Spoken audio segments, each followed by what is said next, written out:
Anne-Sophie et Justin Cantona, mari et femme. On a ouvert notre premier restaurant franchise côté sushi à Anglette il y a 3 ans. Et là, on vient d'ouvrir un deuxième restaurant franchisé côté sushi à Bayonne il y a à peine 2 semaines.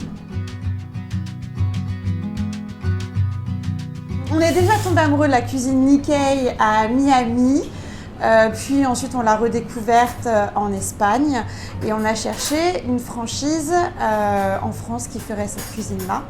Et côté sushi est la seule à proposer de la cuisine Nikkei. Donc après, on les a rencontrés, on a goûté leurs plats, on est tombé fou amoureux des plats côté sushi. Et la dernière raison, c'est que c'est une jeune franchise, donc ils sont très facilement accessibles.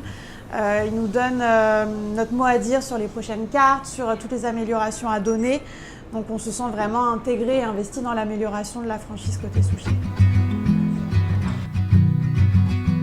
Justin et moi avons la chance, ou parfois la malchance, de travailler ensemble.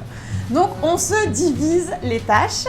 Lui, il est plus dans le côté process, dans le côté opérationnel, tout ce qui est stock, problèmes en cuisine, de livraison, etc.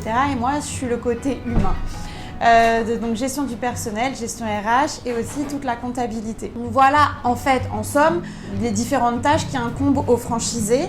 Donc au début on est forcément tout le temps au restaurant de manière même à régler tous les couacs d'organisation et puis à se former nous-mêmes, à prendre en expérience. Et logiquement, si on fait bien le boulot, au bout d'1 an ou 2 ans, on a beaucoup plus de liberté et on est de moins en moins au restaurant. La franchise côté sushi dispose de plein d'intervenants. On a un responsable réseau qu'on appelle à peu près tout le temps et qui règle tous les problèmes un peu d'ordre général. On a un responsable marketing qui s'occupe de notre pub, de notre communication, un responsable B2B pour le relationnel avec les plateformes.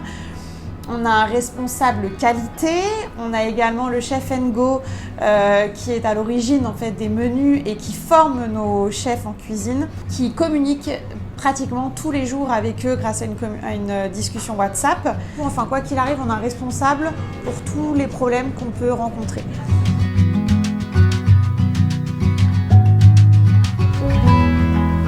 Je pense que nous aimerions ouvrir encore d'autres points de vente et puis peut-être, pourquoi pas, intervenir en collaboration avec la franchise pour aider les jeunes franchisés à rencontrer la même réussite que nous.